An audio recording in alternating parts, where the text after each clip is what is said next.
Shumica e njerëzve janë duke luftuar për të eliminuar kilet e tepërta, por një pjesë përpiqen me do e mos të ruajnë peshën e tyre. Një përpjekje për të mbajtur një trup të shëndetshëm dhe të balancuar.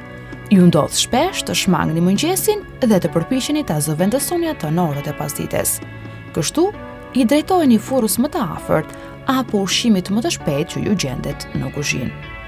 Por jo, kjo nuk është zgjidhja ideale për të ruajtur peshën normale të trupit. Momenti më i mirë për të ngrënë drek është ora 15, gjithmonë nëse dëshironi të kujdeseni për organizmin tuaj.